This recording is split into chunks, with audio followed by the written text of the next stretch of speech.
Ukrainian armed forces fired HIMARS rocket launchers at a bridge near the town of Tyatkino in the Kursk region of Russia, where military trucks belonging to the occupying Russian army were moving. The footage was filmed and shared by servicemen in the area. As can be seen from the footage circulated on Telegram channels, the bridge collapsed as a result of the strike, and trucks carrying servicemen and military equipment were damaged. Kamikaze drones targeting Russian servicemen also struck the area. One of the strikes was launched while the occupying soldiers were filming. The kamikaze drone hit the ground near the invaders who were rushing to leave the area, causing an explosion. The number of casualties is not reported.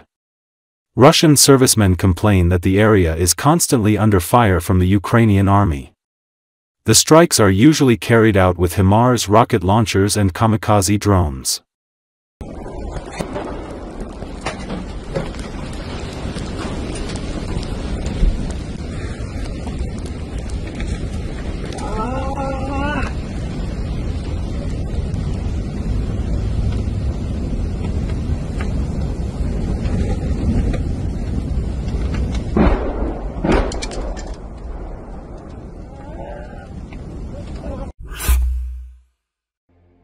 Kremlin spokesman Dmitry Peskov on Monday refused to say who will travel to Istanbul on Thursday for peace talks with Ukraine that President Vladimir Putin proposed over the weekend.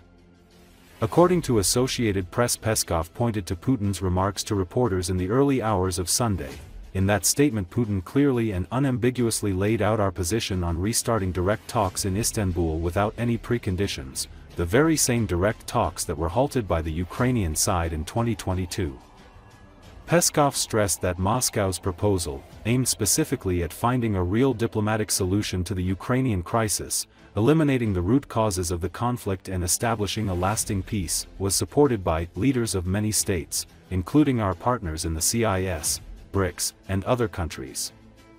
He also pointed out that U.S. President Donald Trump has urged Ukraine to agree to Russia's proposal and take part in the talks in Istanbul, which Turkey's President Recep Tayyip Erdogan has promised to help organize and host.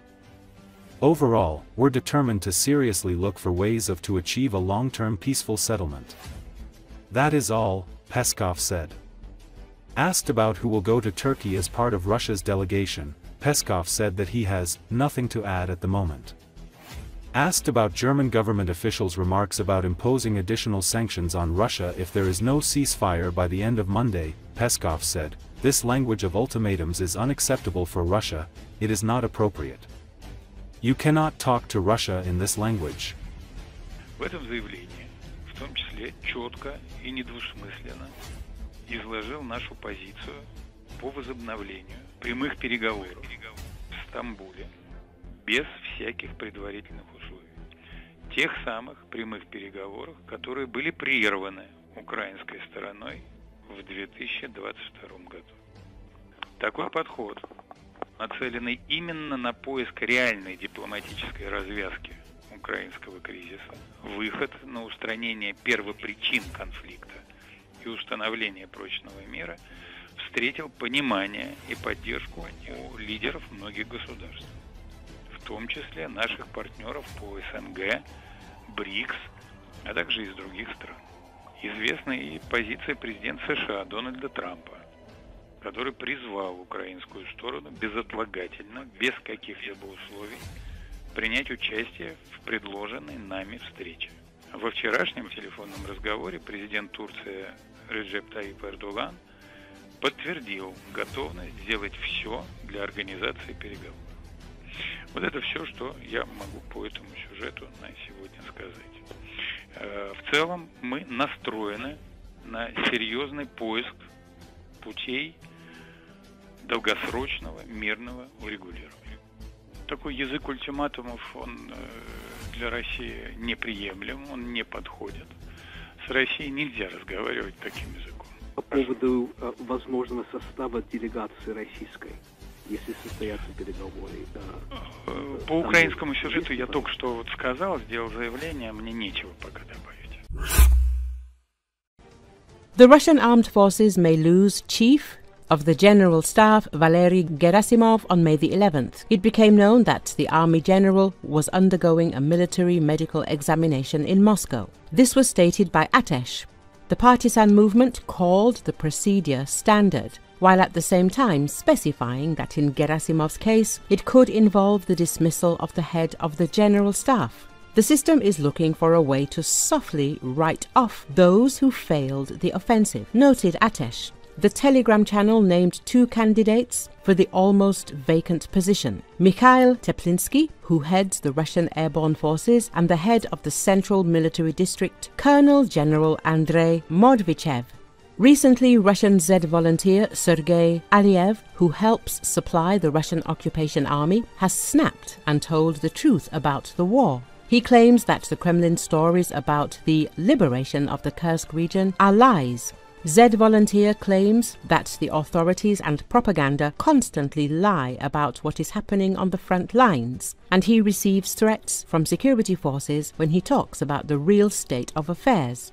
All the numerous war correspondents travelled along the same roads, directions and fronts that I travelled along, and I had the feeling as if we were in different places. They have one truth, I see a different truth.